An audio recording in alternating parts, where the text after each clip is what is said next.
Bonjour et merci de recevoir le pain de vie chez vous. Dans l'évangile de ce jour, Jésus nous invite à le suivre avec tout notre cœur. Il nous rappelle que le véritable amour demande un choix profond, celui de préférer Dieu à tout et de bâtir notre vie sur lui seul. Être alors disciple de Jésus, c'est vivre et penser comme lui, et cela nous appelle au renoncement, au discernement.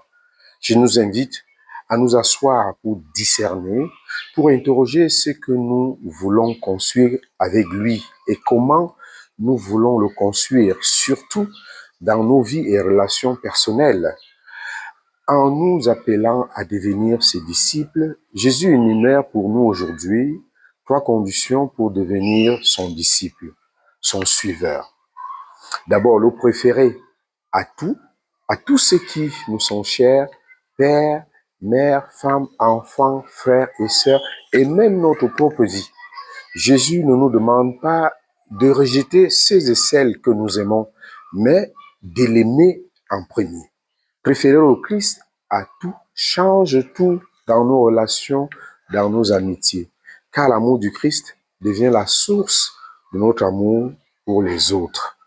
Préférer le Christ, frères et sœurs, à tout purifie notre cœur pour l'amour de gratuité. Préférer le Christ à tout nous rend alors libres.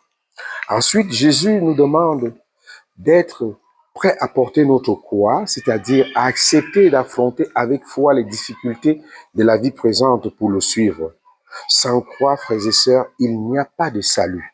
Notre croix fait partie de tout ce qui vérifie la qualité de notre foi et qui nous rend forts pour tenir.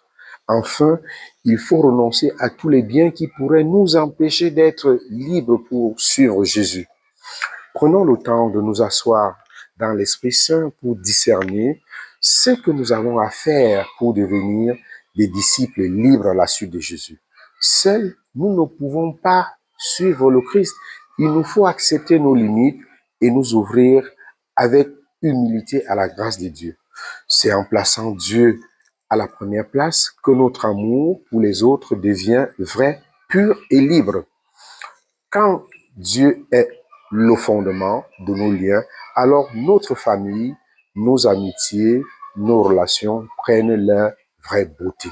Seigneur, donne-nous de te préférer à tout pour mieux aimer les autres autour de nous. Donne-nous de nous défaire de tout ce qui serait un frein à notre relation avec toi, à notre ouverture aux autres. C'est en te préférant, c'est en te plaçant au premier plan dans nos relations que nos véritables relations trouvent aussi un sens nouveau.